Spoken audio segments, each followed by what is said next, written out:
Hey yo, what's happening, man? It's your boy Papa Duck. You already know what time it is. And right now, you watching A Humble Soul. Featuring me on this podcast. Don't you go nowhere.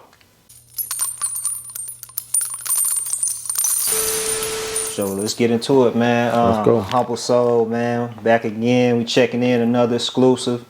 Facts. State to state with it. We broadcasting live from Orlando, Florida right now. Facts. Got Papa Duck in front of the camera, man. What's going on with you, bro? What's happening, man? Living. You know what I'm saying? Still breathing, man. Like I said, as long as I'm breathing, I can handle the rest. No, for sure. No for issues. Sure. Man, I know you a product of Belle Glade, you know. Yeah. Orlando, you know, that's a couple of hours away. What, like 2.5, 3 hours away from Belle? Like 2.5, close to 3 hours, yeah. So why come this direction versus Miami? Because that's a lot closer. And you being an artist, you know, that's the core. Right. Seems like the entertainment industry probably will pop off easier there. But what brought you to Orlando, dog? Basically, man, this is a story. I've told this story maybe twice. Basically, me and my baby mama, right? She had me. You know, I'm in love. We going through it. You know what I'm saying? And I just had to leave. You know what I'm saying? At that time, it sounded like the worst thing in the world, but it actually turned out to be the best thing. So the main reason I ended up in Orlando because of my baby mama. We got into it. I just had to get away. And when I left, I just put it all in the music. And we joke about it to this day. But if it wasn't for that, I probably wouldn't even be here. Hold on. So, like, but what's the route though? You just wanted to pick up and try a different city, or did you have ties to Orlando prior to that? Nah, I just had to get away from her. You know what I'm saying? When you're from a small city, man, it's different. Like Orlando, you see people every day you don't know. But when you at the crib, everybody you see you know. It's a difference. So if your baby mama, whoever you dealing with, deal with anybody, it hits different than somebody you don't know. Like if I don't know you, I don't know nothing. But I know you. Like I went to school with you, boy. I went to school with your brother. Like it hit different. So with that being said, that was the main reason I ended up in Orlando. I was already doing music. But that pain like pivoted me to be in the position I'm in today. That was the biggest, to me, that was like one of the biggest things that needed to happen. Because if it wasn't for that, I probably would have never left. You know what I'm saying? And thanks to John too, you know what I'm saying? Yeah, I want to ask you about him as well. Yeah. Not to cut you off. So how long have you been around? How long have you been in Orlando? Orlando, about going on 17 years. A lot of people don't know that, but I pop out here and there. I moved to Atlanta for a little bit, but I still had my spot here. But here, I've been here like 17 years. 17 years. If you don't mind me asking, what went left with the relationship with your baby moms? Oh, well, left. Like I say, man, you know, you in a small city, you know everybody, and the person she went dealing with was somebody who I knew and was on the same block as me. Actually stayed right like 2 buildings down from me. And it's not to like put her out there like that. You know, we were still young. But like I say, when somebody dealing with somebody you know, it hit different.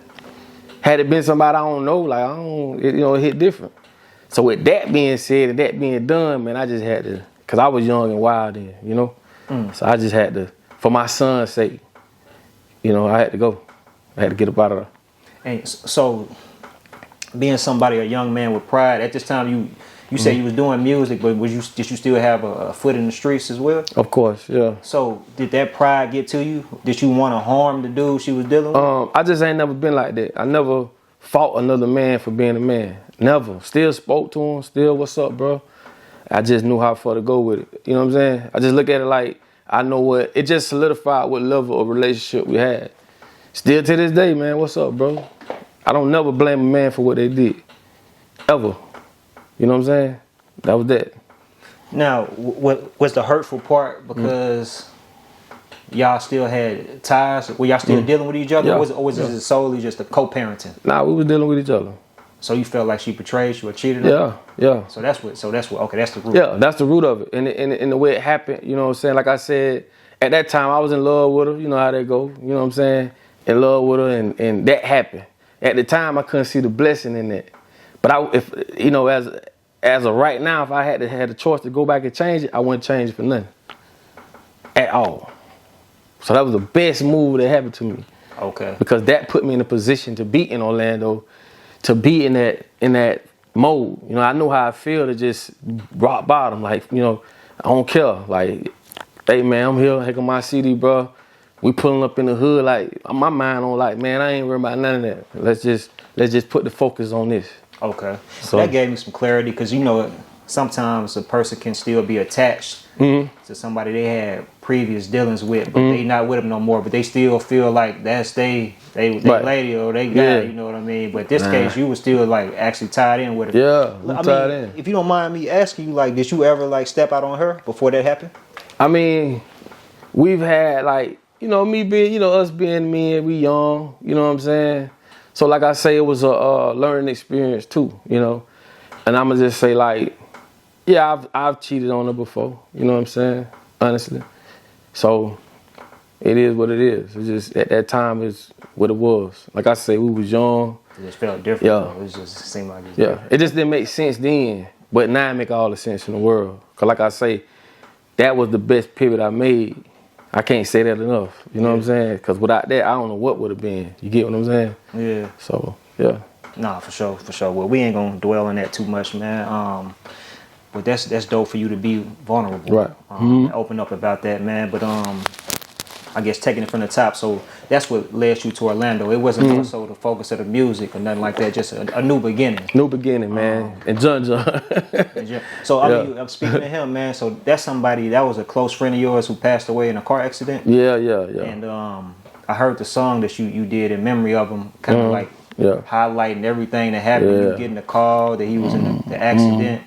All the way up to going to the hospital, to the funeral, you know, being the pallbearer, all of that. Like, so talk about like how did y'all connect and all the way up to, you know, things spiraling out, you know, and him passing away. We was friends from back from home, you know, from Belle Glade. You know what I'm saying? Like we hung every day, went to school, did everything. He left his 12th grade year, moved up here, finished off school in Orlando. So he was already up here, and I got acquainted with the streets and people around here. He kept telling me to come up here, but I didn't want to leave home. So he was like, man, if I get the studio up here, you'll come up here. I said, yeah, I'll come. He got the studio, I didn't come. But when that happened with my baby mama, I told him what was up, man. I said, man, I got to get him down here. And bruh came and got me the next day. And I've been up here ever since. So, and when we got up here, like I said, I brought all that energy up here and put it in the music. Like if you hear my first mixtape, you'll hear all this pain in that. The aggravation, you know what I'm saying? All the songs in that first mixtape, you're going to hear all that what I was going through. And that's what did it. And like I said, as we was climbing, making stuff happen, we in the streets, tearing the streets down, it just caught on like wildfire. Woof. Now we getting shows paid. It's like a movie. And then boom, that happened. You know what I'm saying? Him and my DJ was coming from a show him and Webby had. I was in the studio recording. He was sitting in the chair, like right here, and I'm in the booth. And he was very strategic on, you know, how I did my music. He the only one that was just sit and be like, nah, don't say that, say this. Like that meant a lot to me, because he really there with me. I changed it up. So as I'm rapping and recording, when I looked up, they had left. Like he didn't get the chance to say bye, I'm finna go, because I was in the booth. And that was it. I ain't seen him no more. Damn. Yeah, that's how that happened. So when he left, him and my DJ went to the club, and they had to do some business. Me and Webby had a show. They was down there doing promoting and handling some business. And on the way back, he fell asleep driving, and that's how that happened. And he was the only person in the car? Nah, him and my DJ was in the car, DJ Slim. Oh, he survived though? He survived. He was in the passenger side. Wow. Threw both of them out. For a while, you know, everybody was kind of heated with Slim because they thought he was driving and just thought he was afraid to say that John was driving. That, you know what I'm saying? We thought he was. Well, I'm not gonna say I thought he was driving. You feel me? But a lot of people was like, nah, you lying. John wasn't driving. But when the autopsy came back, John was driving. Yeah. So it was tough, bro. That's why you see me. You see this? It say John. Yeah. You zoom in on this. Definitely right here. Gonna always be with me. Say John. I got him right here. I actually had 2 of these. I just gave one to his son. I got him right here. And it's like 15 of us got this on our hands right here, tattooed. You know what I'm saying? I got him right here. You know what I'm saying? That's his real name. And I also got him over here. You know what I'm saying? So, so like I say, man, my boy, he was well respected, and like I said, if it weren't for him, man, I probably wouldn't even be here. It was along with that what happened, but he was well respected. He was like John. This is what I be trying to tell people, like, we Haitian. You know what I'm saying? We knew he was the one with the brains, right? I tell people, like, if you running with a real crew, you got to identify who's good for what. We had each person that was what they did. He was the brains, well respected. If he came and said, let me borrow $5,000, man, I'm finna, no question asked. Like, he was the person you wouldn't say no to. That's how respectful he was amongst us. And we did everything together. We John had the Donk. It was already dropped. I don't want to say no names, but other people had their cars. You know what I'm saying? We would help each other. Hey, man, put this on there, do that, boom, boom. See, what I try to tell people, bro, when you I'm in a real clique, not no dudes you just hang around. A real clique. I don't got one car, I got 6 cars. Y'all can swap them up. I can go get either one of them anytime I want. We share everything, bro. If we go to the barber shop, one person pay for everybody. One person go to the club, pay for everybody at the club. I got 8. We did everything together. Everything. When I first came up here, bro, no lie, I was homesick. Yeah, you know what I'm saying? You're going to go through that withdrawal. And I was just trying to, man, them boy, when they bought me, that's when I was smoking Black and Milds and I was just, you know what I'm saying? And I ain't never seen a case of Black and Milds in my life. I've seen a box. They went and got me a case of Black and Milds, right? Got me a case of whatever it was I was drinking. Okay, now you ain't got to leave the studio for nothing. No excuse. No excuses. Cause I was trying to, if I went back home on a Friday, I don't even go see my kids. If John had the key to my crib, if I ain't left Sunday coming back, when I wake up Monday, he'll be in the front room sleep.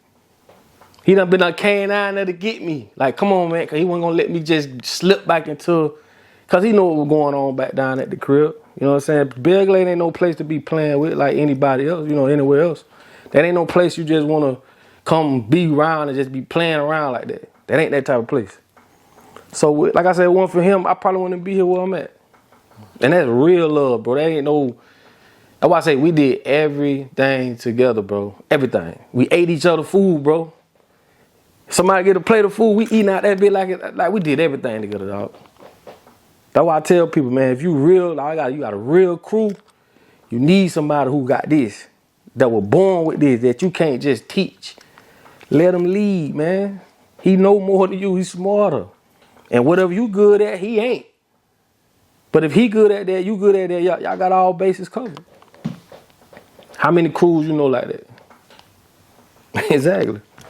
And people wonder why the Italians lasted so long. They had rules. You can't just do what you want to do without no consequence. You know what I'm saying? You can't just whack somebody without getting the say so from the boss.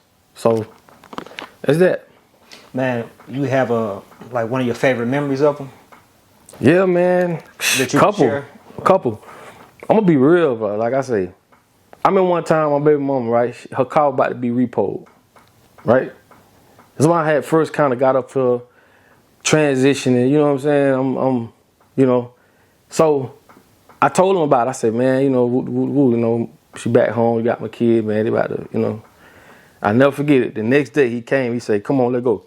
He took me to the pawn shop and we finna pawn this Cuban chain and give me the money. But when I called her and told her what I'm finna do, she said her daddy had done, he was finna do that. How many people you know would have did that? That's real you know what I'm saying? Yeah. So this ain't the type of person you're gonna get 2-3 times out of your life. You only gonna get one person like this out your life. Mm. You know what I'm saying? And I know he was the type of person that I didn't have to question about nothing. If I had $100,000, dog, I can give it to him. I'm not worrying about how I'm gonna get it back. Cause I know whatever he finna do it not for him, he finna do it for us. But that's the power in being like a real clique. You know what I'm saying? A lot of people don't understand that. We had a real Haitian bond. That Zoe shit, man, that was a real bond. Yeah. You know what I'm saying? Man, when you say he was the brains, when he passed away, did the clique kind of crumble or go their separate ways? Well, there was a lot going on during that time. You know, a lot of people went to prison. You know, it was a lot of stuff that happened. Like I tell people, you know, you've never seen a real indictment till you see a real indictment. And when you see it, you're going to really realize how these people play. You got like a 98% conviction rate. You get what I'm saying? They say a lot of that is attributed to people pleading out, though. When the feds come get you, bro, they got enough evidence on you to do whatever it is they finna do. They already got the conviction. They got you. All you doing is racking up. They already got you. But the more you rack up, the more they got. Exactly. They got you. You know what I'm saying? And then when I play this back in my head, you know, some of the names I seen on there, I was like, wow, bro. I couldn't believe it. Like cooperating? Come on, bro. When you see an indictment, bro, you talking about an indictment, bro. They don't redact the names? Hell no. You see, listen, the people I seen on there, I would have never thought. Broke your heart. That's why I don't trust nothing moving, homie. I don't care what this is.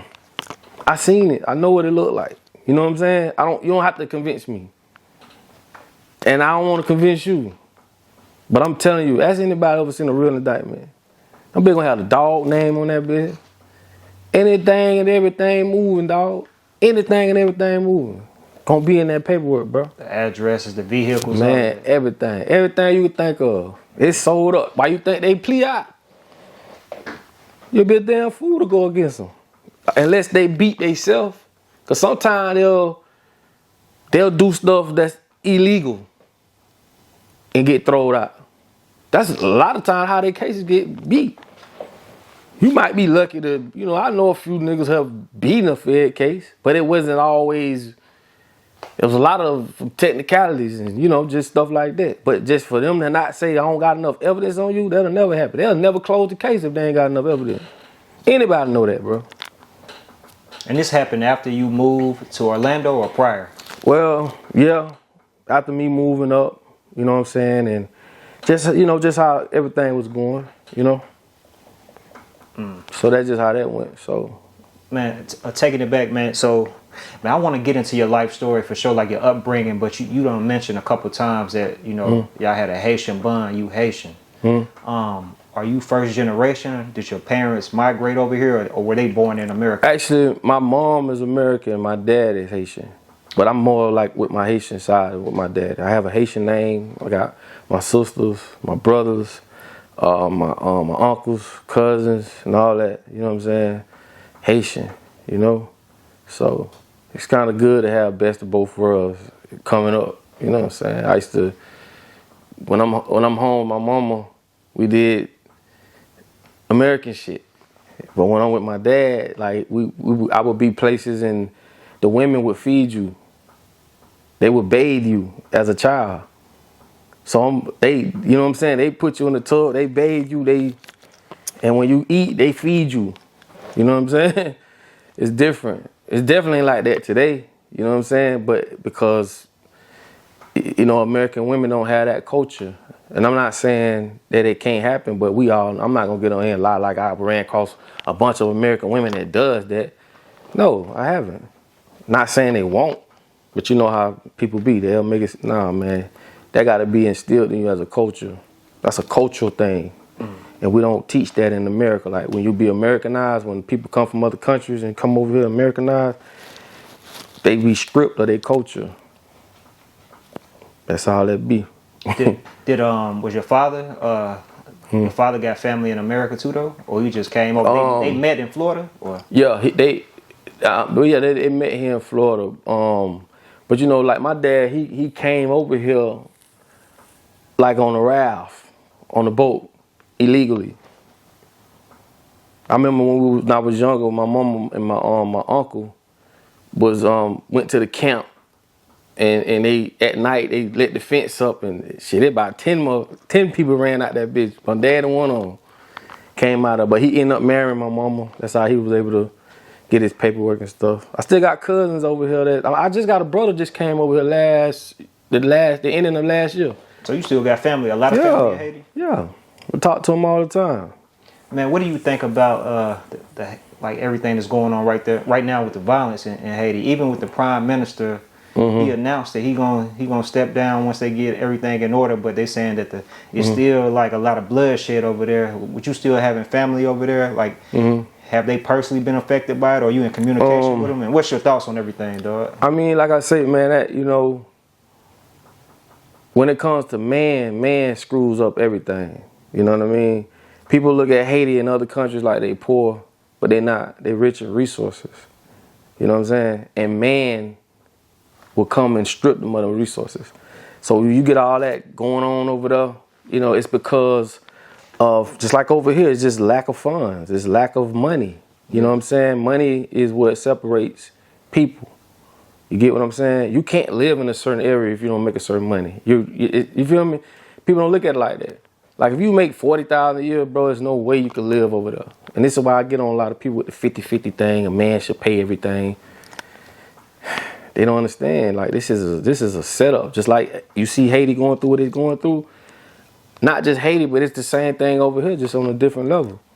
And like I say, when it comes to politics, man, it's always gonna be some BS. You know what I'm saying? You can't, like I say, you can't fit the job unless you fit the job.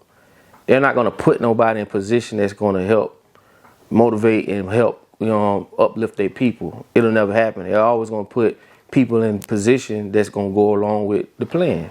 Yeah. So a lot of that stuff, I don't really even get into it, bro. You know what I'm saying? To be honest, because it's the same song and dance. I feel you. But as far as like, what about your family? Like, they cool. Have they been affected by the? Nah, man. A lot of times they show that stuff. How it's publicized, it looked like it's World War III over there. Yeah. Right now.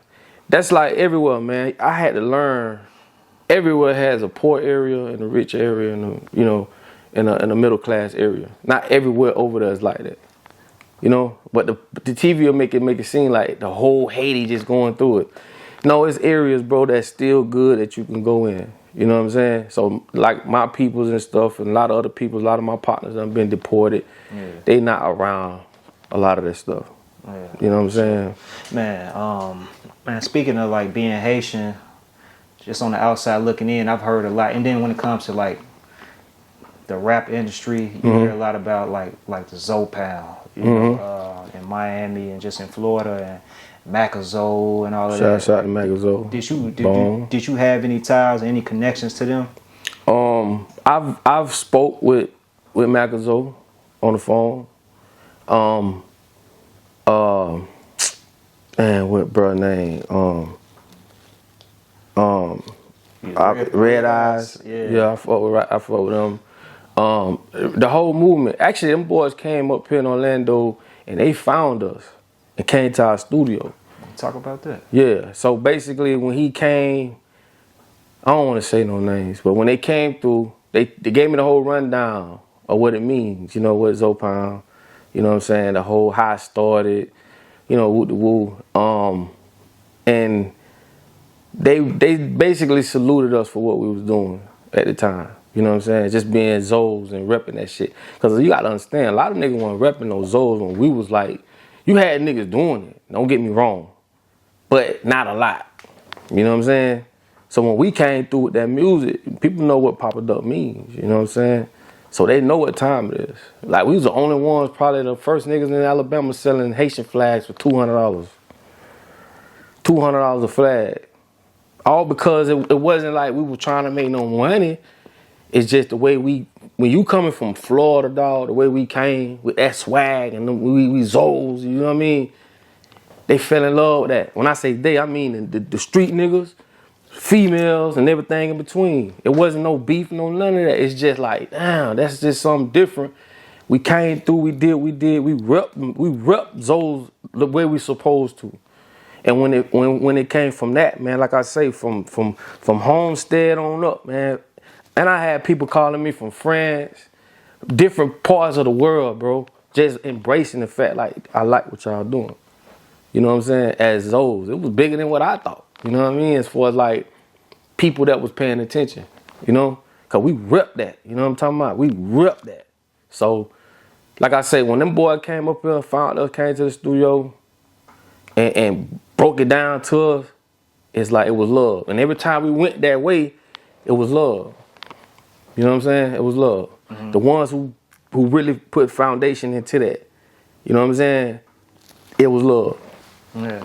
Man, for somebody who's just watching this, not familiar with like just the whole Zoe culture, you know, just break it down, man, like the meaning behind Papa Duck and just what's so important about like just that Papa Zoe Duck movement, being a Zoe. Like what does it mean to be a Zoe, and what does Papa Duck mean? Papa Duck was the president of Haiti. Papa Doc, you know what I'm saying? My cousin uncle gave me that name when I was little. And then he called my brother Dubaye. You know what I'm saying? Basically, to me, Zoe was a, cause I got picked on going to school too. Yeah, they say like earlier on, like, man, I got picked on from I got picked on from my cousins on my mama's side.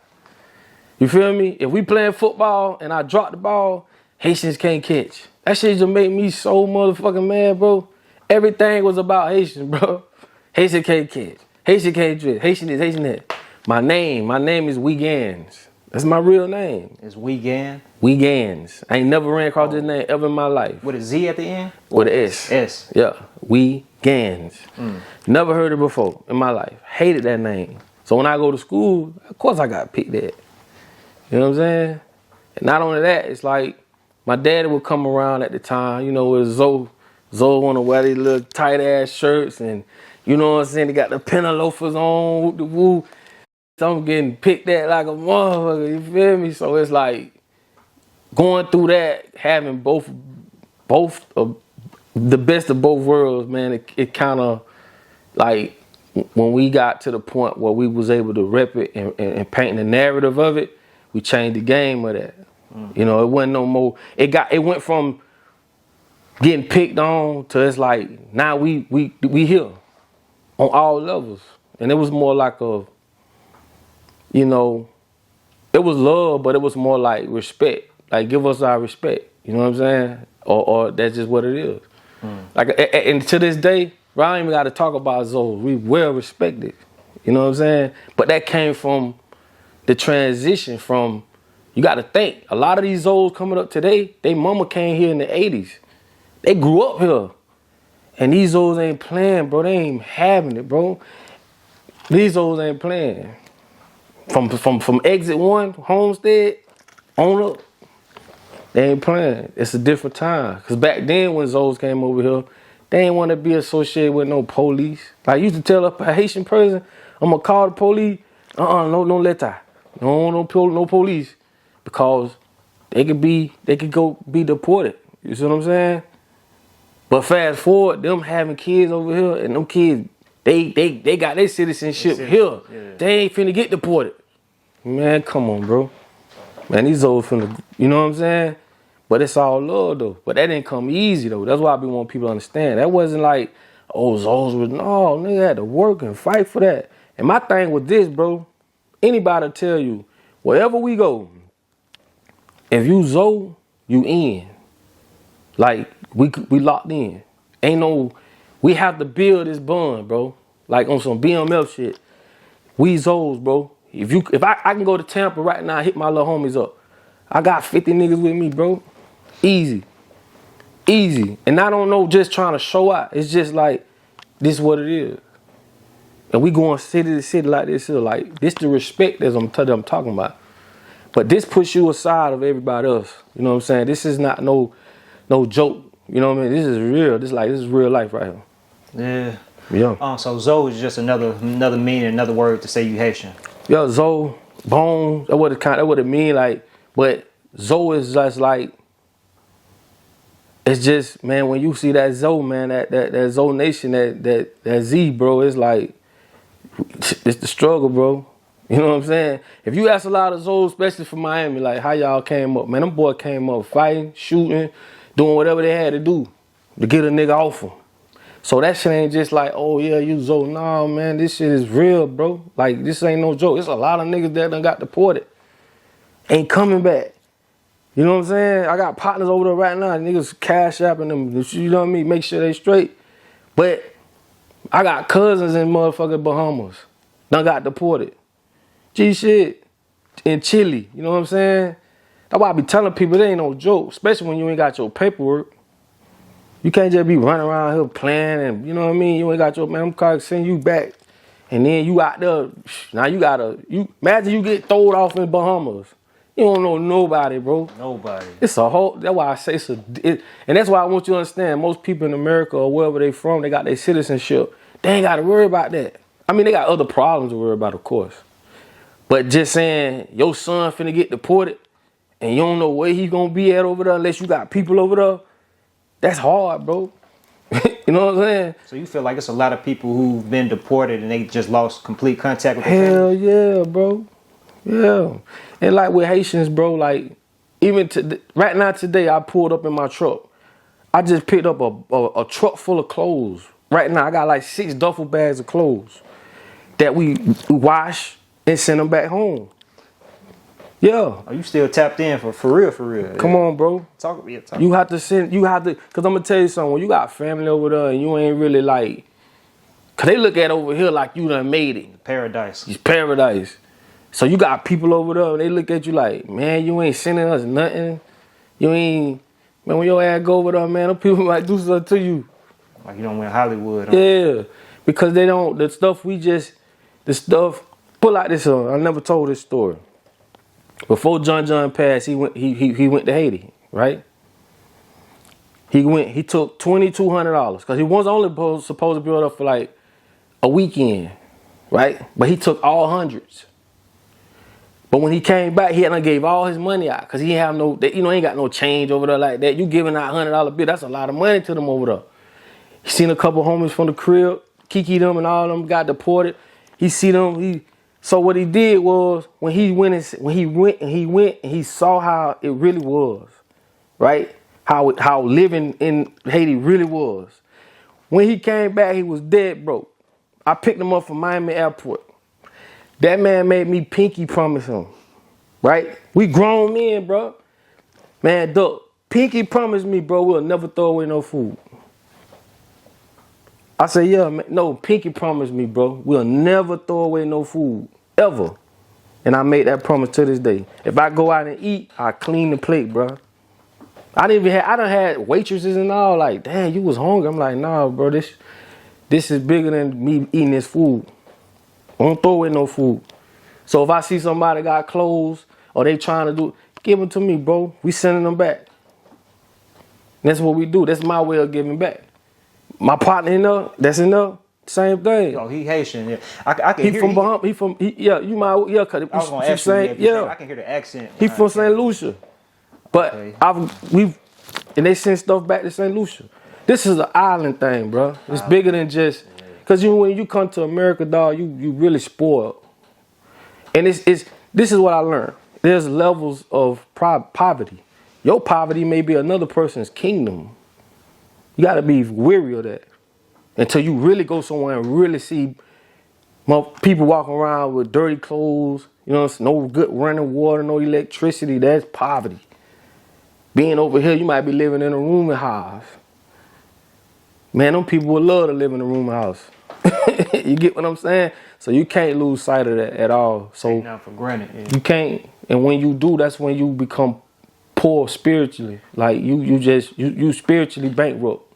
That's why rich people can have millions and still kill themselves. Because they empty inside. You see what I'm saying? But when you got like a giving spirit, bro, you can never, like you can roam the world, bro, with no worries. Man, money just fall in your lap, bro.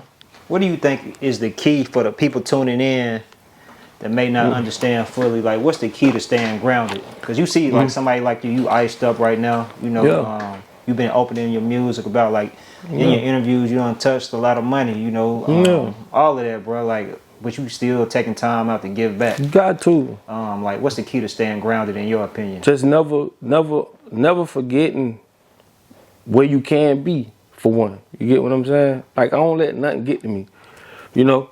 Because, like, my clothing line, I know we're going to talk about it. That's what Ubuntu means. It's like I am. Is it? I am because we are. Yeah. And that's one of the things I live by. Like I don't have no worries, bro. You feel me? Cause I'm grounded. You get what I'm saying? So one of the key things is I don't care what you got materialistically. You feel me? You still have to understand where you came from before you got that, or before you became who you are. You know what I'm saying? Still be the same person, bro. Like nothing changed. If you're an asshole, you just an asshole with money. Nothing. You feel me? People don't change, they just make changes. You know what I'm saying? And that's one of the things. I've always been the way I am. I don't care, like when you go and you mention my name to somebody, that means something to me when somebody speak highly of me. But I had to earn that. That ain't just gave to me. Like these my little homies, like, man, listen, bro, I'm gonna tell you what's real, respectfully. And coming from a place like that, they gonna receive it like that. You see what I'm saying? I ain't coming, man, you want that? Nah, man, check this out, I'm hollering at you, man. This is what it is, bro. And tell them, man, you can't say I ain't tell you, dog. They gonna respect that. You know what I'm saying? And that's how you build people. It's just a vibe. It's an energy, bro. And when you like that, you untouchable. I got a good understanding of this experience we live in. I don't live in the negative. I live in the positive. You know what I'm saying? I've been around, bro, I've even had relationships where I'm just so to that point, like I'm very positive. It disrupts negative people. And that's how you know you on a positive note. People go to saying stuff like, oh, you think you know everything. And it's not that I think I know everything. It's just a flat tire to you is like nothing to me. This niggas in prison ain't never coming home. You know what I'm saying? That's a flat tire. This niggas in prison, dog, dying with AIDS, my nigga. Bro, you won't be careful what you wish for, bro. That's all I can tell you. And you got to be mindful of this at all times, bro. Not just, when it hit you. No, man, I'm thankful, man. I'm grateful. You feel me? So at the end of the day, I take things like that and I just understand. Like I tell people, bro, you're gonna go through stuff in life and you never lose. You just learn. What I know from going through that, I could come out better than what I did before. That's 100. Got to go through it. You get to it. You know what I'm saying? And it's all about the perception. If you perceive something small to be big, your actions gonna follow that perception. It's small to me. I don't give a damn what happened. The motor blew up in the car. Man, it's just a fucking car. They make 1 million motors. So why would I sit and dwell on this? For what? It's nothing at the end of that road. Nothing. So why would I go that way when I could just say, let me go this way? So while you going down that road, and I know when you get to the end, ain't nothing there, I done already got another motor. So I train myself to think like, I stay positive, bro. I'm not a negative person. I don't care what comes my way, I find the positive in that. It's like holding a basketball and putting 10 people around. They see the same thing just in different angles, different perspectives. You know what I'm saying? But it's the same thing. I'm going to see it like, it's nothing. You know what I'm saying? Yeah. I be telling, like, it's nothing. Don't worry about that. What you crying about that for? Optimistic. You see the glass half full, not half empty. Exactly. Easier said than done for a lot of people. But you dropping that game, I'm sure somebody tuning in is going to find some type of motivation, encouragement, find that helpful. Yeah, like even if you just say that, man, like for the most part, I consider myself to be a positive person, but just going through certain trials and struggles, it can get you down temporarily though. But it's always about being resilient. You know? That's why I say when you everything is 100% perception. Because what could be a problem in you can be nothing to somebody else. I don't accept roadblocks. There's no such thing as a roadblock to me. You can't tell me no, and you got the same thing I got. You got 2 arms and 2 legs as I got. You can't tell me no. It'll never happen. I'll take what you say and I'll turn it into gas, and our next conversation gonna be totally different. Because now I can show you and tell you. You know what I'm saying? I was gonna ask you, do you care? You say everything is about perception. Do you care what other people think about you? Not at all. How they view you? Not at all. Not at all. Because we're living in a world and a reality where we can alter and change whatever we want to do. And people don't understand that. They don't have the know-how or they just don't understand what that means. And it's simple, bro. You can do whatever you want to do. Whatever you put attention on, it grows. That's a universal law. If you focus on bullshit, that's all you gonna get. You get what I'm saying? I don't focus on none of that. I don't care what nobody think, because I know most times people speaking from a place of ignorance. Bro, you don't know me. You wasn't in the huddle when I said, I'm going to do this. Just know my character and say, I don't know what he's doing, but I know it ain't for nothing dumb. That's all I want you to say. You may not know my full potential of what I'm doing, but just know it ain't because I'm just trying to flaunt and cap and do all. Nah, I got a reason behind it, bro. Yeah. So, nah, I don't even judge people, bro. I respect. Bro, you want to be Superman? Be Superman. That's your life. I got to respect the fact, like, that's what you want to do, bro. Like, if I really fuck with you and that's what you want to do, bro, man, do it. That's what you want to do. It's just about respect. That's it. I can't take and place how I feel on what you say you trying to do. I don't see what you see. Just like you been with a female. If you love a dog, I'm for you, bro. If you love her, I'm going to make sure she going to be well respected around me. I ain't letting nothing, it ain't going to happen. Because I got respect for you. What you see in her, I don't see. It ain't for me to see. You see what I'm saying? I might be like, man, I don't know what he see in her, but my dog love her, dog. He love her. I'm good. But it ain't for me to see. It's for you to see. And that's why I respect what people, like as a psychiatrist, or when people be telling you, man, I don't tell nobody what to do. I just say what I would do first. But I don't see what you see. The nuances, you can't even put in words how she look when she get out the shower.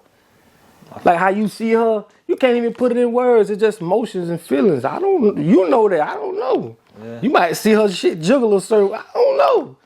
Whatever it is, bro, you like it. I love it, homie. It's just about respect, bro. We all living in the human experience, my nigga. Well, for sure, man. Let's take it back, man. Let's go. For those who not familiar with your story, so Belle Glade, Florida. Like you said, you know, your father's Haitian, your mom's American. Like just that's a small city, Florida, with population under 20,000. Probably, yeah, probably a little, maybe, yeah. Oh, it's small. Hit or miss. Yeah, it's small. Okay. But it's sectioned off Pahokee, Belle Glade, South Bay, and then Clueston. That's all Muck City because of the muck. We got the richest soil in the world. Oh, in that area?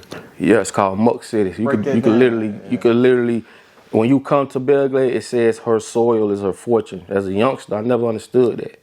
But now I do, because the people who grow crops in that area, because agriculture is $1 trillion business, we don't own none of it. Literally $1 trillion. We don't own none. What? Damn. We don't own none of it. I'm just thinking about what you said. They make millions a day producing sugar. You see what I'm saying? You could take that muck, pour water in it, and squeeze the water out.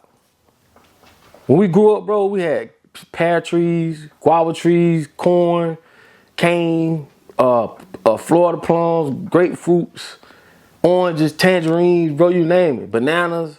That bitch grow everything down there. Weed. Everything. So you got to think, like, there's other people that don't look like us, or the residents or people that reside down there don't own none of the land. These motherfuckers millionaires that's flying in and out. And the sugar cane they burn, a lot of people catch cancer and stuff from it. Yeah. I told you, man. Listen to me, dog. Remember this, dog. A robber gonna run away and a con man gonna walk away. It's the same thing. The people that own that land down there, bro, shouldn't own it. They not from there. They not of any kind of descendants from there. You know what I'm saying? Why should they own that land? Same thing they going through in Africa. They running a lot of the white people out of there because they saying y'all shouldn't own none of this land. For what? They don't show that on TV. Is it true a lot of Asians are buying up Jamaica? Is it Jamaica or Africa? Jamaica. Jamaica, okay. I yes, mixed up. Yeah. To the point where they about to, if they haven't done it already, they about to implement Mandarin into the school system to teach them how to speak. You're serious right now? Come on, bro. They just built a toll road across the whole island. The Chinese. They built the toll road.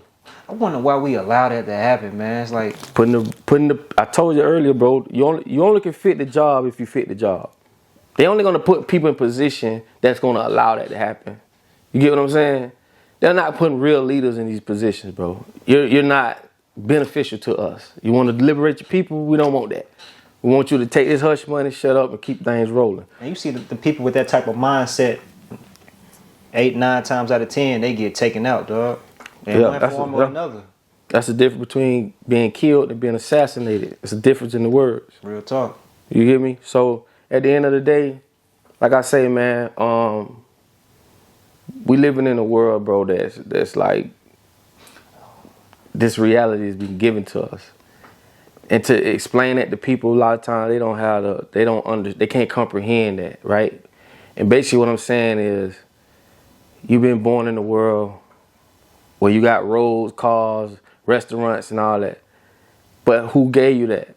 That ain't the world we should be living in. That's the world that was given to us. You see what I'm saying? They told you that's a car. They programmed us. They programmed you. And the things that I might speak on and a lot of other people may speak on that's outside the box, it just says you don't have the programs to support or process what I'm saying. You only got the programs they gave you. It's like a computer. If you don't have a program, how can you process it? That shit is literally out of your norm. It's out of your comprehension. You in a world that's been gave to you, and that's all you know. You trapped in your own mind, homie, don't even know it. That's a psychosis, homie. And a lot of people can't comprehend that. They think we supposed to be driving cars. They think we supposed to be going to school and we supposed to be how? You know what I'm saying? It's just the people that's got us doing this shit got an agenda. We want y'all to be slaves. We don't want y'all to know nothing. That's why I don't understand, man. Like financial literacy, all that. It's not taught when you in school, dog. Like you really gotta learn. Well, you know, say the white people, man, like generational wealth and all of that. But facts. Call it like it is, bro. It ain't like that, man. Like, I wish I would have knew like 10 years ago, like paying rent month to month. I could have took that same paper and invested into a home then. Right. When it was a lot cheaper. You know, now way cheaper. Inflation, the interest rates, all of that, dog. Like a home you could have bought for $300K. Go for a ticket now. Go for a ticket. And the thing is, dog, you never educate the people you want to dominate.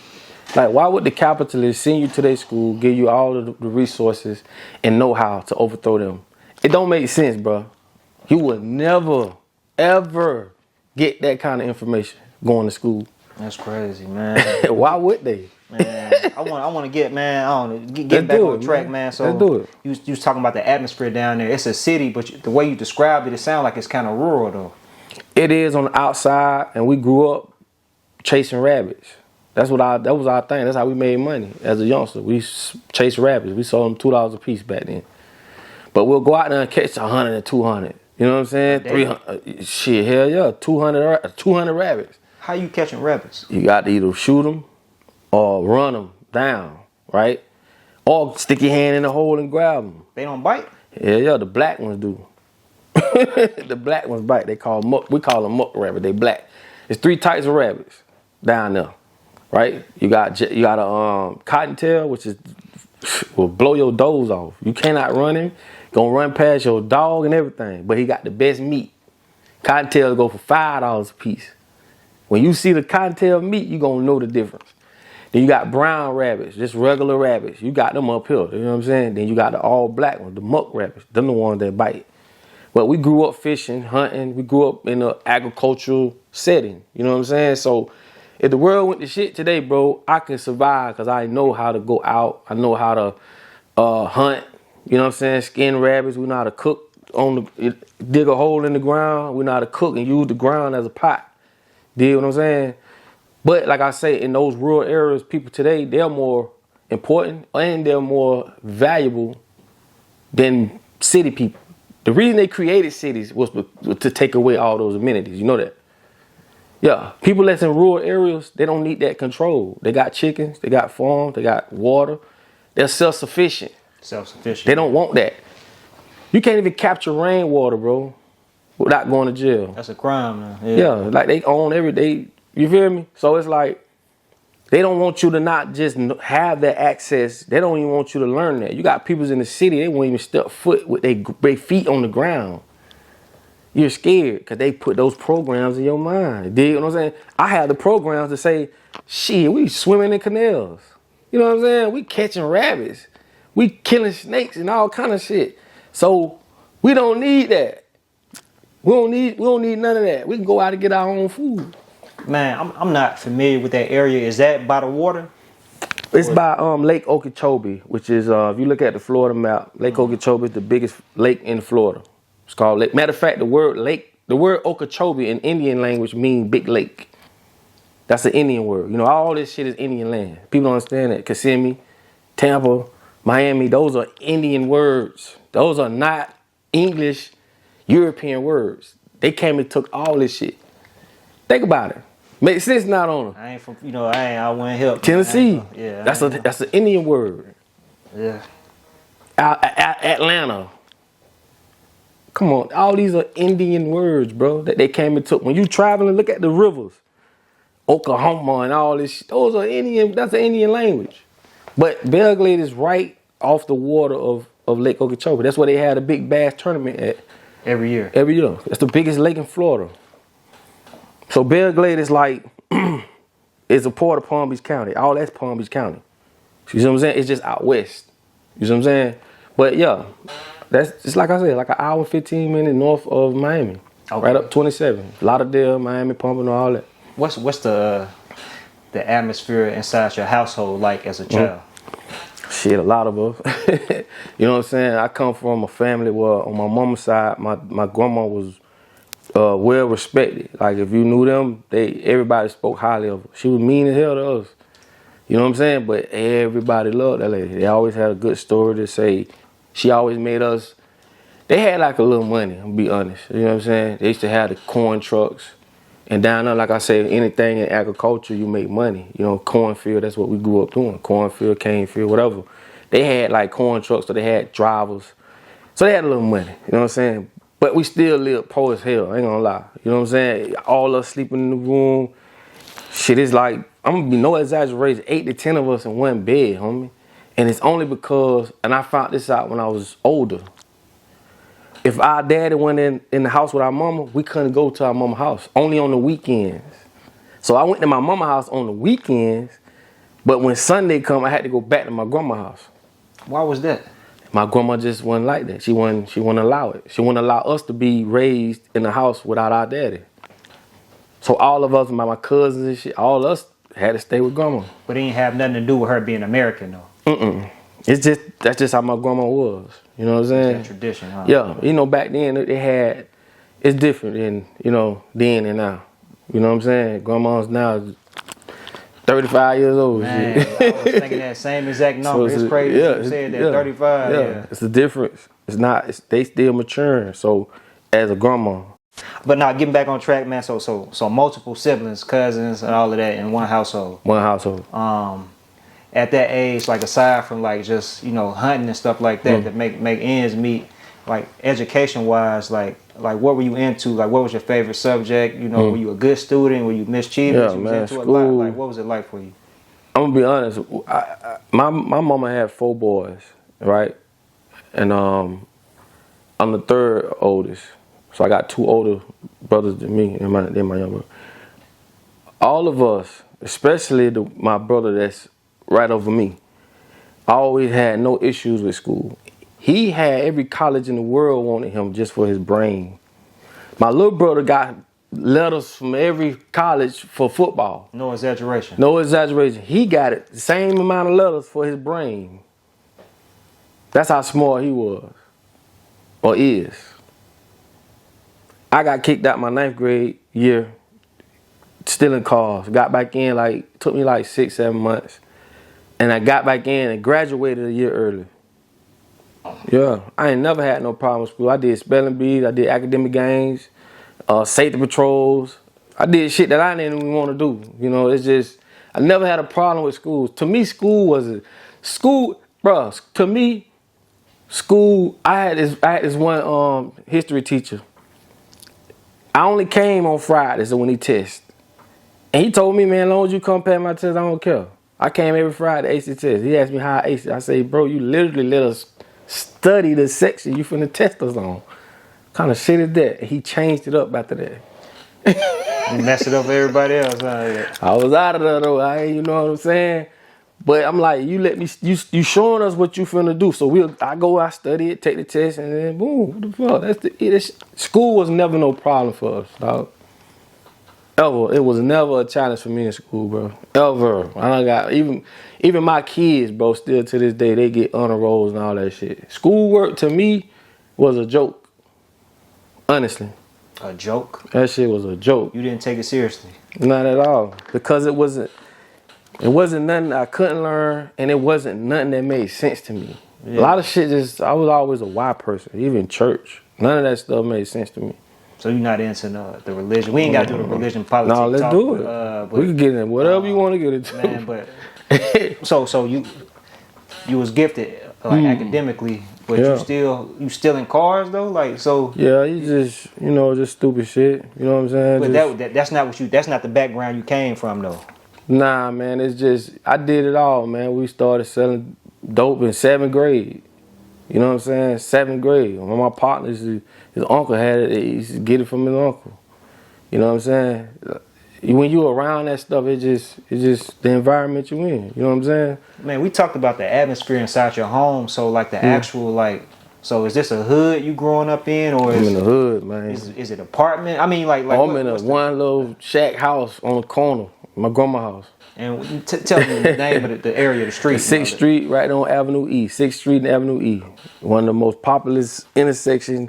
My city ain't that big, you know what I'm saying? So we grew up right on that corner. But like I say, my family was very known. You know, I had a lot of known uncles and shit. You know what I'm saying? My grandma used to be like, she used to make us feed all the, the winos. We called them winos back then. Drunks. Yeah, people who drank. Always had people go around the house that'll help do whatever she need done. She was just one of them ladies that gave, you know what I'm saying? But she was mean as fuck to us. That's the only thing I guess that's just how they raised the kids back then. We got whippings from next door. Come home, get a whipping. Like we grew up like that. You know what I'm saying? Yeah. But as far as like that, so on the outside of the home, that area, so it's a lot of like activity. Like it's active in that area. Seen it all. I'm asking you, definitely, because walking to school from where we had to walk right through. When you see 5th Street, right, that's where I'm from, on that block. You know what I'm saying? Little Rock Dogs. That was a real gang that was started by my uncle them. Then the Junior Rock Dogs, my brother them. You feel me? Right there in the heart, Avenue B and 5th Street. That's where everything happens at. This is everything you're going to see it right here on this corner. I done seen plenty niggas laid out dead. I done seen plenty niggas laid out knocked out. I done seen whatever you can think of, seen niggas get shot, shit on themselves, die. Man, I done seen it all. Right here on this corner, dog. As a youngster, we had to walk through that bit every day, coming and going. So we saw people getting chased, women getting beat, niggas fighting, shooting. Seemed like as soon as we getting out of school, it seemed like this shit started happening. You feel me? Back then, that's when the dope boy took care of the athletes. Like if you coming through there, you playing that football, oh no, you ain't finna come in these streets. We finna drop these little 20 on you. Excuse me, we finna give you this, and then he finna give you, now you going home, you might got $140, you can pay your mama light bill. The dope boy took care of us back then, you feel me? But at the end of the day, they don't do that no more. The world is totally different, bro. And you started hustling at 7th grade. Dope. Straight to dope. No weed. No weed. Hell no. No weed. Straight dope. Straight dope. Now, were you a good hustler, or did you kind of have to bump your head at first? Man, it's just like school. It was easy. It wasn't nothing to it. When you got it, then you got it, then you cross the board. You know what I'm saying? It's nothing. So at the end of the day, it's just, I'm the type of person, bro, when I hustle. My mind is on getting that. I don't care about all that other shit. You don't get nowhere in life just lollygagging along the way. That don't happen. When you look at successful people, they all got that one thing in common. They got their priorities straight.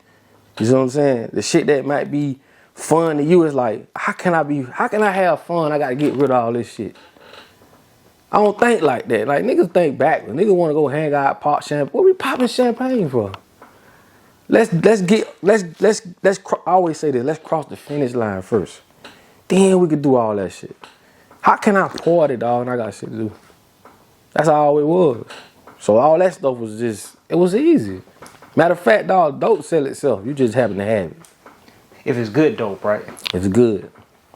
You just happen to have it. Yeah. That's all. You know what I'm saying? That's it. That's it. If you getting it from where you need to get it from and everything, what it is, it sell itself. You just happen to have it. That's it. Sure. I ain't making it. You know what I'm saying? I want, you know, at that time. Oh, so it was selling hard. I wasn't cooking it. Yeah, I wasn't cooking it like at that time. I'm sure you probably caught on to that. You talking about how smart. As a hustler, you got to. Bro, let me tell you something. And I hate to talk about this shit. I don't even talk about this shit because I done moved on from, but we talking. That's when you really make money. When you can cook it. When you can cook it, that's when you make money. That's just bottom line. Anybody in the street, they know that. The niggas who cooking, them the niggas who making money. And you charge the other niggas to cook. Cause now you control everything. You see what I'm saying? You ain't gotta wait on nobody. None of that shit. I done seen a nigga cook, nigga fall out on that stove, man. That shit be in you. Nigga be like, boy, I got cocaine in your vein. It ain't cause he smoking, it cause he cooking it. You know what I'm saying? That shit get in your vein. That shit get in your pores. Oh, that's why you wear the mask. That's why you wear the mask. You got some niggas out like they can't wear that mask. Shit, that shit'll knock you out, boy. Knock you out. But now, you know, it's a different time. They got shit. The fentanyl and all. Man, that fentanyl, man. Yeah. I don't know. I know a couple people personally who unfortunately passed away. Like taking like a pill. My cousin. My cousin jumped. Just passed away last year.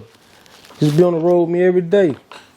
Sorry to hear that, bro. Yeah, man. That fentanyl, that shit is like, and it's synthetic too, man. So that lets you know it's somebody making it. Yeah, man. You know what I'm saying? I seen where a police officer. Matter of fact, I know this chick. One of her brother friends passed because the shit got in his. He couldn't. You can't touch that shit with your hand like that. No, man. That's what I didn't know that neither. That's how strong that shit is. I said a police officer literally died, but they revived him just from touching it. They say it's 50 times stronger than I think heroin and morphine or something like that. Heroin, 50 times strong heroin. But if anything's stronger than heroin, but whoever made that, they trying to kill you, boy. We back rolling. Took a brief intermission, man. But before we left off, you was talking about just the impact of fentanyl. Being stronger than heroin. Somebody who passed away. Yeah. Stuff laced with fentanyl. You know what I'm saying? Same with you, unfortunately. But just getting back to the hustling, you know, so it transitions from what were you selling starting off, like around, you know, 7th grade? Like what was the quantity? Rock. Just rocks. Rock. No powder, just rock.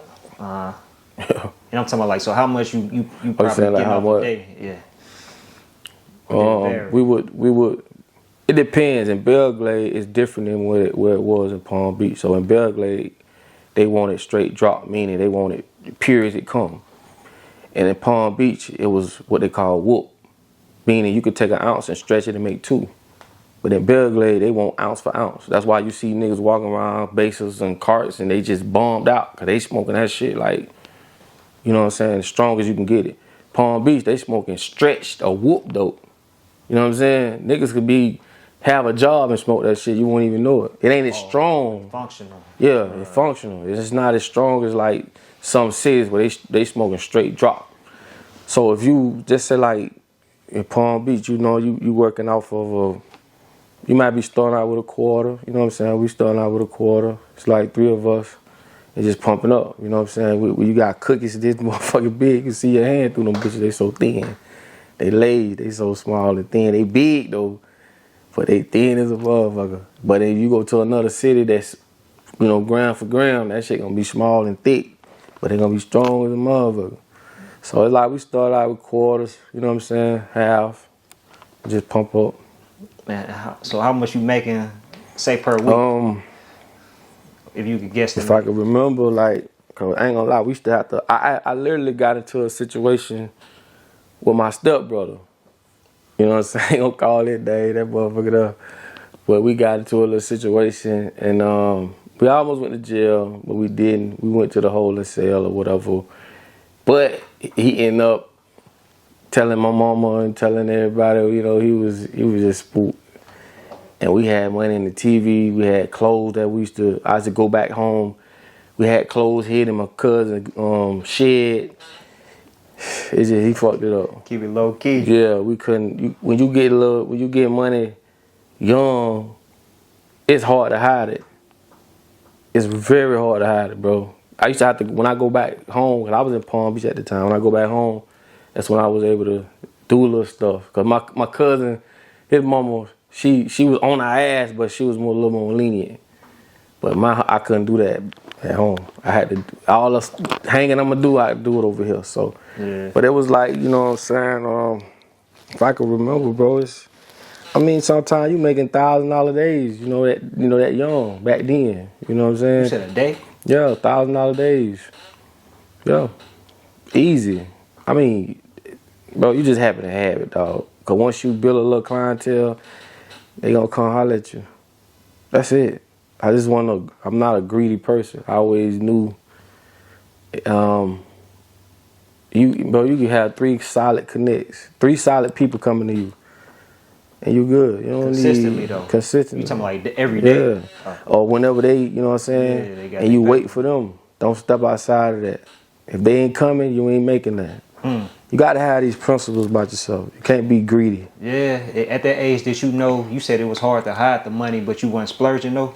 Not in, at my house I would. When I go back home on the weekend, I might go to Belle Glade and I go over there, I'd buy my homeboy clothes and shit, and we just hang over there. I had to leave that shit over there. You know what I'm saying? So West Palm, is that, how close is that to 40 minutes. Oh, so it's a drive then? Yeah, it's a little drive. Okay. And you was hustling out there? Yeah, I stayed in Palm Beach at the time. I was Palm Beach and Belle Glade, 2 total places, but it's Palm Beach County. You said still in that, still the muck? Well, the muck is Belle Glade. Palm Beach is the city. I thought you said it was 3 different. You named 3 different. Oh, okay. So if Palm Beach over here, right? Belle Glade, Pahokee, Side Bay, Clutton over here. Okay, I got you. So I got you. To us, Palm Beach is the city. Like if a nigga say I'm finna go to the city, they mean they finna go to Palm Beach. There ain't no city. We ain't even got a Walmart. Ain't nothing out there. Small. That be love. We ain't got nothing. We ain't got nothing. So when they say I'm finna shoot to the city, that mean they finna go to Palm Beach. Okay. So, and depending on certain parts of Palm Beach, is even closer. I'm just saying where I was by the water. I was by the beach. Yeah. So from the beach to Belle Glade, like 40 minutes. And you can, I'm sure, like coming from a smaller area, you can tell the difference just on average. Like you going to the city, it's a difference in how people interact, how they talk, how they carry themselves, how they hustle. Yeah, just night and day. But like I say, Palm Beach period wasn't no joke. It's like, to me, being able to live in Palm Beach and Belle Glade, niggas in Palm Beach will say niggas in Belle Glade, well, them niggas up, woo-woo. But niggas in Belle Glade will be like, man, them niggas over there in Raw, but them niggas. So it's the same thing. It's just, them boys weren't no joke neither. Like Palm Beach, Belle Glade, none of that shit, man. None of that shit, man. That's why I tell people, if you think your city harder than the other city, you just ain't traveled. Yeah. Is it like I don't want to say a competitive thing, but like a divide or a tension between the two? Yeah, because it was just like, Belle Glade with Belle Glade, Palm Beach with Palm Beach. You had niggas in Palm Beach going through it with niggas in Palm Beach. Niggas in Belle Glade going through it with niggas in Belle Glade. So it's kind of all over the place. But when you want to divide it too, they was totally different. You know what I'm saying? Yeah, So, but overall, although you said you got caught stealing cars, you know what I'm saying, 9th grade year, you ended up coming back to school though and graduating a year early. You didn't pursue college? Hell no. You're just straight full-fledged in the streets. Never got a job. College was never on my mind. I ain't gonna even lie to you. Ever on my mind. My little brother went to college, and that was it. And none of us went to college. After coming out of school, that's when I started getting into even before then. Like I say, I started doing shit 7th grade. As I'm going through high school, I'm transitioning to knowledge, cause I got my big brothers. We like the little soldiers. You know what I'm saying? We used to come into that knowledge through them. I don't want to say their names, but they start putting us on the worldly things. You know what I'm saying? When I was 14, 15, 16, going in, getting deeper and deeper and deeper. As I got into that point, I definitely left a lot of shit behind. You know what I'm saying? So that's how I kind of got into knowledge from them. So when you say the worldly things and knowledge, break that down for the viewers, though. Just like I say, we was the little soldiers, they called us, and they was putting us on game on how the world really works. that's how I was able to just learn shit. You know what I'm saying? I always was a why person. You know, they taught us, we had classes. They taught us like the real, they pulled the curtains back on the world for us. You know what I'm saying? It's like the Matrix. Once you take that pill, you can't, once you see it, you can't unsee it. So going into that, we used to do little stuff, like if the corner store got the magazines with the titties and all that out, and kids can walk up, we got all of them. We got to take that down through the city commissioners and shit. We walked in there, did little stings and shit where we go in that bitch underage, buying bill, get them fined. They ain't know where this shit was coming from.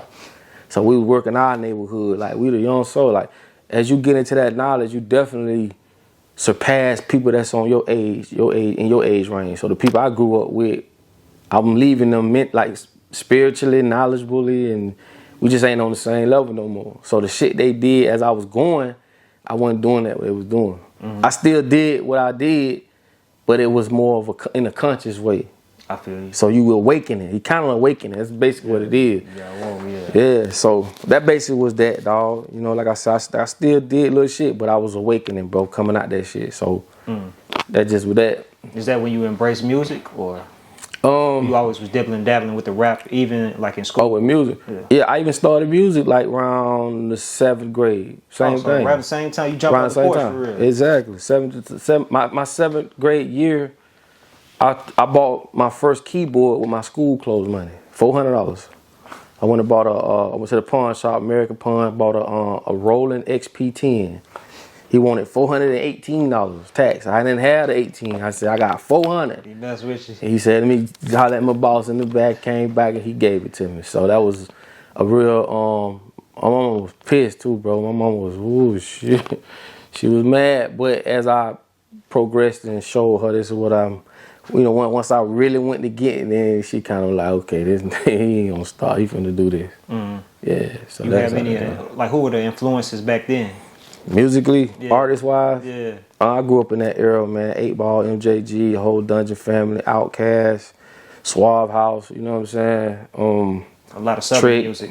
Yeah, Southern still, you know, because I was just, like I say, when I get into something, bro, I dissect that shit. I know the labels, I know the producers, I know who these niggas signed to. I was the same way. Everything, man. Bro. I could tell you I could tell you everything about my favorite artists. Everything without the internet back then. You know what I'm saying? As I studied the game, so yeah. Okay. And I guess you took a little bit from everybody and incorporated it into your style? I did, you know what I'm saying? Because like I say again, I'm more competitive with myself than anybody. That's what people don't understand. It's not that I'm worried about you guys over here writing or you guys this. I'm basically battling my own self. I feel I'm the only person I need to outdo. So when I do something, bro, anybody know me. I'm the one gonna come up with the, like we in a group, I'm the one coming up with the ride. Like I don't see no roadblocks, bro. Whatever we gotta do, give me a minute, I come up with it. Nah, for sure. So you're very strategic. Very. Man, I want to take a step back. I don't think you named any Florida artists, so no Florida inspirations. Back then, man, music was differently. Like a lot of guys that we thought was worldwide wasn't. And I only knew that when I started traveling. So what I mean by that is, Trickner was signed to Warlock when they first came out. I remember Warlock. So Warlock actually had Cash Money too. Yeah. So a lot of their distribution really didn't go worldwide. Yeah. So a lot of people we knew the JT Money, that's my partner. I got songs with JT Money. Yeah. JT. Shout out to him. A lot of people don't say his name, man. Yeah, like JT a good dude, man. That's my dog. I never forget when that Who That came out. Yeah. Man. Like, that went worldwide. That was worldwide. That was a worldwide record. Yeah. So when you Soleil was on that. Yeah, I remember all of that back during that time. You know what I'm saying? Go ahead though, my bad. Yeah, it's not. But as far as back then, there wasn't no. I mean, of course, Trick. You know, because Trick used to actually come to Belle Glade. They passing out CDs and shit. But it wasn't a lot of Florida artists back then that was in that light, like Outkast, Goody Mob. On that level. They weren't on that level. Commercially. So I don't know if I just didn't see them that way. I kind of still saw them as underground. You get what I'm saying?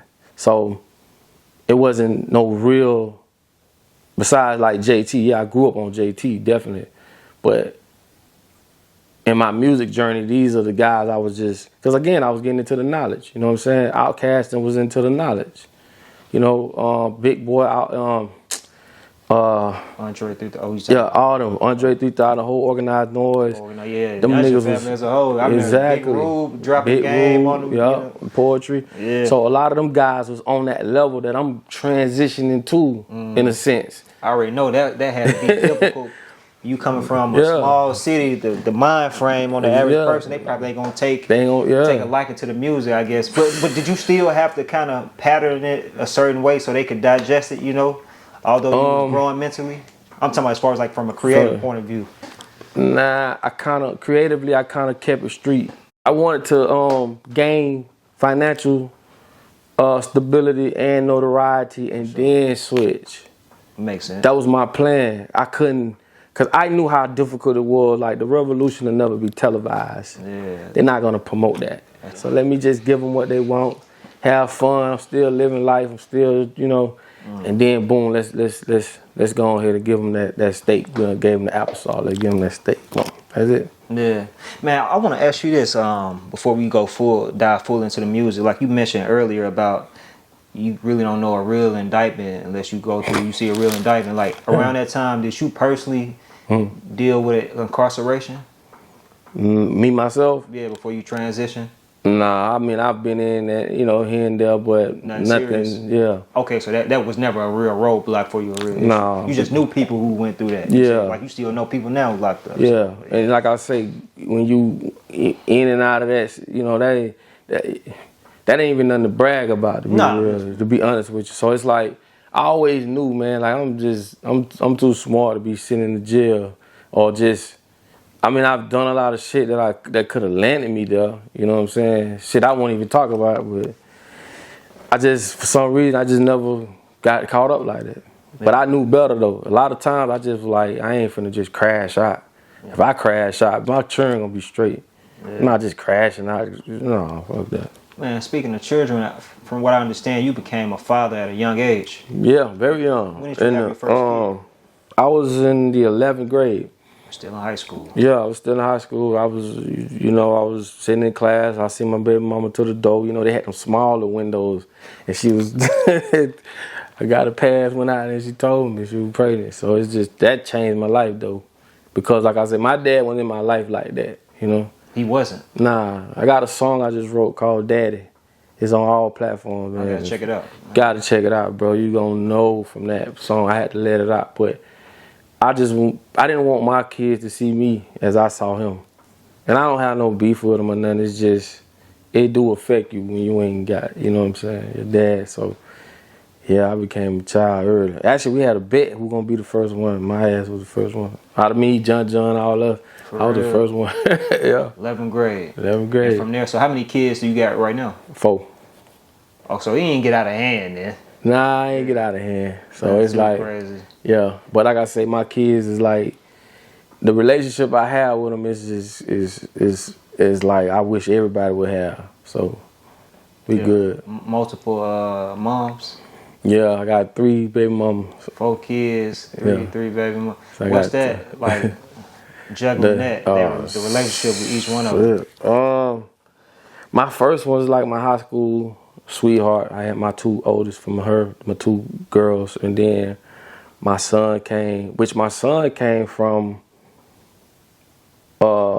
his brother's dad that was with his mom at the time. Like this before me and her and me, and he was even thought about. So his mama, son, dad, who she was with at the time, I'm cool with her brother because we had a studio together. And he pretty much brought us together. I never talked to her, never looked at her. Like, if you my partner, I ain't trying to screw on your sister, bro. Like, so I never even had words like conversation with her. I just hiding by. He said that, oh, I know who you messing with. Now you messing with Donk. And I'm like, where the hell you get that from? I ain't never said that to her damn in my life.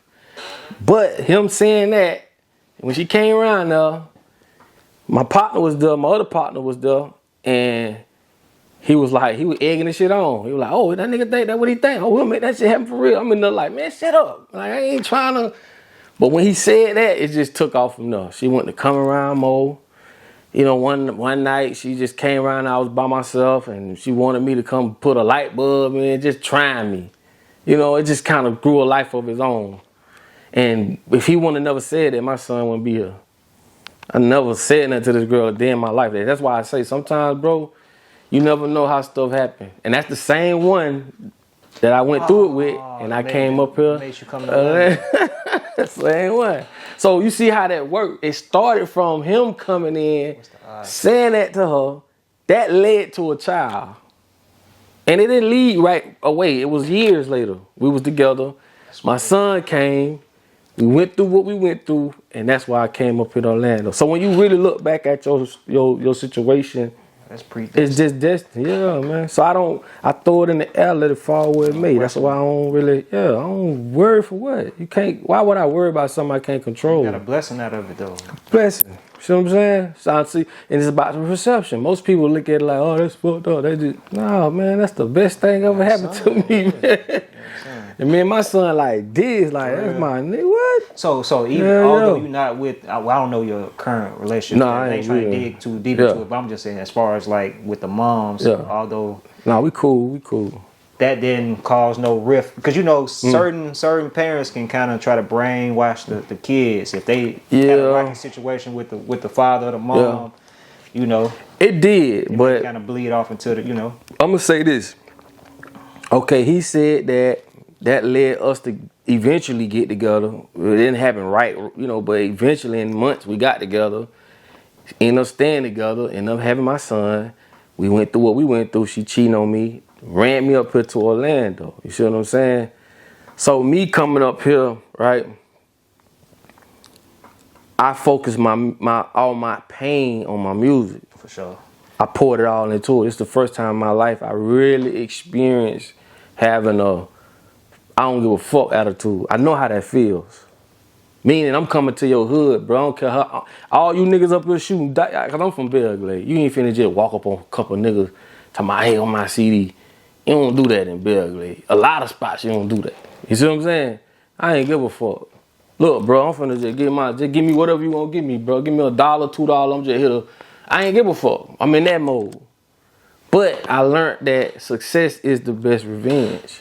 Cause fast forward, Florida caught on fire with my music. I'm talking about like this. And when that happened, by that time, dude she was cheating on me with, they was going through it. By that time, I'm doing songs with Ross, and I done songs with all kind of people. Boosie, I'm be Trina, you name it. I done work with Gucci. By that time, she getting in clubs for free on her baby daddy. By that time, I'm doing my birthday bash back home every year. Do that shit get bigger and bigger. And when I come to the crib, I got 10, 15 fresh niggas the city ain't never seen. We drip. Boy, I seen it in her face, like to the point where she like, boy, I fucked up. And I never took advantage of her about that. Yeah, she done tried to, lure a nigga, holler at her, but I was like, nah, I'm straight. I don't want to come in and just bring my son. I'm just finna grab my son to eat. You want something? I grab you something. Respectfully. Get a player. Nigga, that's the best, let me tell you something. That's the best feeling in the world. And it's not on no, I don't even want to say revenge. It's just saying thank you without saying thank you. Like, thank you for what you did. And you put me in that mindset to become who I am today. And when I come home, it's like, now all your homegirls want to fuck on a nigga. Everybody, like, even her mama, dog. Mama, at one point, she didn't like me, but became to the point where she'll kiss me on the cheek. You know what I'm saying? Like, I'm like, damn, I'm like, damn, she fuck with me now. Like, she really see that I wasn't what she thought I was. You dig what I'm saying? Not, but you know what I'm saying? But it was, she got love for me now. So it's a learning experience all the way around for everybody. But 80, huh? Yeah, man. I say, damn, that's all it took. But it's just when I came back home, man, the love I got, it just like, even to this day, you know what I'm saying? Classic weekend just passed. I pull up. I'm coming on the block with all my people. I got my Donk, you know what I'm saying? I still got my old school. I got an old school Donk. Is that the green one? The green one. Pull up on the block, man. And, eyes light up. You know what I'm saying? It's just love. You know, when the person see you from the crib and man, it's all love, man. We here together. You know what I'm saying? Man, you know? Not to veer off for a second. I do want to ask you about Florida is known for the Donks, just the car culture. Coming up, were you surrounded by that? Was it people like in your area, like riding the old school? Okay, yeah. Because I know you said you got one now. I don't know if you had them over the years, but talk about that, bro. My brothers and my cousins, they always had drop cars. To the point, when I was in high school, when I got kicked out in Palm Beach, my mama sent me to Belle Glade to live with my oldest brother. And when I got over there, bro, it was like, when I came and brought that mentality back to the crib, because I was gone for some years. You advanced. I advanced. I'm over in the city, so when I come back over here, me and my cousins, John, all us, bro, we hanging out so tough, you know what I'm saying? My brother used to let us he used to let me hold the car. I was just the responsible one. Man, we driving to school, bro, with candy green Cadillacs. You know what I'm saying? Peanut butter guts. Like, bro, they thought we was a gang and actually broke us up in lunch. We call ourselves the 504 boy, 503 boy, because that was my door number. So when we go to pet rally, we got the big signs up. We used to go to the thrift store, get the old man plaid pants, chop them up, make short pants, rock the K-Swiss. We did shit that we been ran jewelry. But I can show you pictures when I was young wearing this type of shit. You feel me? Going to school like that? Come on, man. Come on, man. Yeah. Ain't no competition. You say your brother, so he started with your brother though? My brother just let me hold the car. It got to the point where we in high school now, you know, you got them bad good, man, and then shit, my brother don't like shit. They try to hang with us. Cause you feel me? Yeah. Shit, nigga, we pull up on, we don't go in the club, bro, they don't check us, man. That's why I say I done did it. I done seen it from a young, early age, and it was cool. I experienced it. When you get your first old school? My first old school was And what was it? It was a Chevy. I had a photo Chevy. I was probably right at 11th grade, I think. Right at the 11th grade. I had that, and my cousin had a Vert. My cousin had got him an old school Vert. What year we talking? Like what? You know, it was in the 90s, bro. No, I'm talking about like what year car? Oh, the car was an 80. I had an 84. A cuz, I don't know what that was. A cuz had.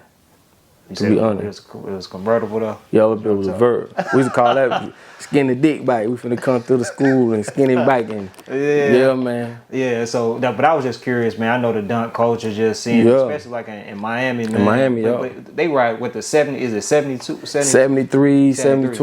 Okay, you know what I'm saying? 7 trays, 72s. Well, you got the 7. I done had a 74, 76, and now I got a 73. 73, okay. Yeah, so 7 tray, 72. You know what I'm saying? 75. Yeah, man. Them don't, like I tell people, man, if you ain't, you got 3 levels, A, B, and C. If you just want to just ride clean, hey, man, throw your little clear coat, bay coat, get your little inside straight, little music, you know. Then you got B. But if you trying to do it, if you ain't got 60, 70,000, 100,000 to just do it, don't do it. Leave it alone. Leave it alone. You can't do it right, don't do it at all. Yeah, but how much you think you? Oh, I'm bad. What you about to say? Nah, I was just saying, like, but I respect everybody bringing their flavor to the game, whatever it is, you know, because you got some people they working men and, you know, they just don't have it. You know, that's a lot of money. You know what I'm saying? But I do respect those who really, because donks or just cars in general that a man, once you become, you know, older and you become like, it's my toy, it's very, you know what I'm saying, precious to you. So I respect whatever you do to it, or whatever money you put in it. No, for sure. You know what I'm saying? So it's all love. Well, yeah, I was curious to know like how much you invested into your. What's the name? What you call your car? I call it Mother Nature. Mother Nature. I know it's green. It got the gold. Yeah. Describe it for the people who ain't, you know. Oh yeah, man. It's a two-door 73.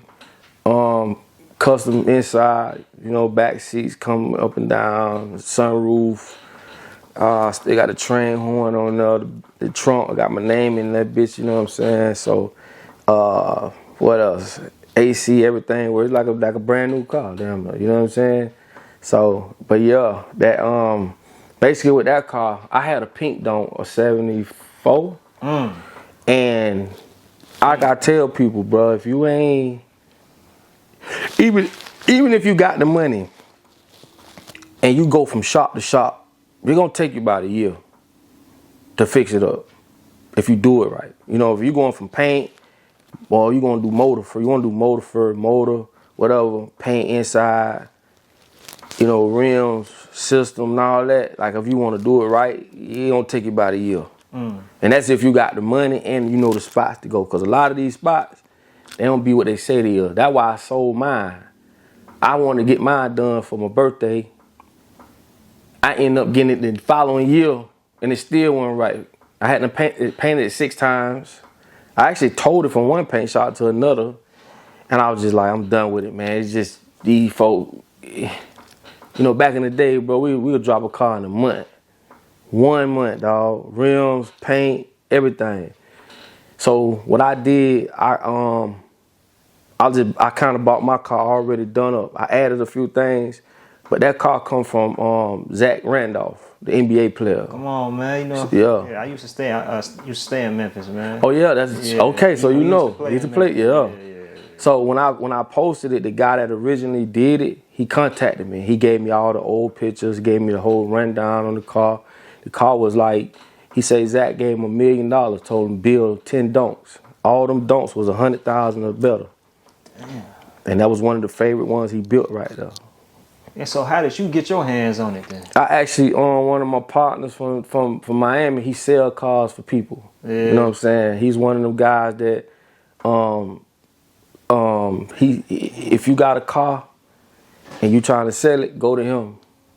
And he'll get that bitch sold. He got the right plug, network. He'll keep it anonymous. Cause I didn't even know, even though that, you know, I'm a homie, I didn't even know until I bought the car. Exactly. He couldn't tell me. He just kept telling me like, look, man, you gonna be good. That's all he kept saying. So I was like, well, shit, man, let's do it. Went down there and grabbed it. Yeah, and you said that's a $100,000 car at least. Or more, yeah. And then you put some more into it? And I put more on top of it, yeah. So what did you change after you got it? Oh, I changed the whole back, the inside of the trunk. Got my name and all that running through it. Did motor work to it. What kind of motor you got in there? I got a 400. Yeah, 400. So, but you know, when you take it from just like I say, those cars are cash cows. Like not cash cows, but they gonna hit your pockets. These old schools, you know what I'm saying? Yeah, and the older they get, the more valuable they are. Yeah. So like I tell people, when I'm ready to get off that car, I'm gonna get a good penny for it. Yeah. You know what I'm saying? What size rims you got on there? 22s. Yeah. What they do, they like lower it. What is it called to make it a Donk, dog? Like what? Some people set it like this. That's what I mean. Yeah. Some people set it like coasting. They'll set it like this a little bit. I don't like that. That's just one of my style. I'm more old school, and it messes up the tank too. Like it throw the reading of the tank. Like I got a digital tank. Like most people got a digital tank, digital dash. It throws that off. But like I said, to each his own. I wanted 22. My other car had 8s on it. I don't want no big rims no more. They look good, but they don't ride with shit. Take away from the performance of the car. Yeah, they look good, but they don't ride with a damn. So I just wanted to keep it like that. It turned out good. So that's just one of my Sunday slides. You know what I'm saying? I go grab it. It's crazy. That's like a personal interest. You ain't doing that for the perception because you an artist. You got a certain reputation. You know, because they think you got to get the jewelry. You got to get the foreign whip. You know, you got to spend X, Y, and Z in the club. You know what I'm saying? Yeah. The whole rapper kit. Everything I do, man, is based off what I want to do and earn, you know what I'm saying? Like I don't have to, my name alone speak for it, so I don't really have to try to trick nobody. Then every tattoo I get, it got meaning. Everything I do has meaning behind it, but I don't waste my time doing nothing.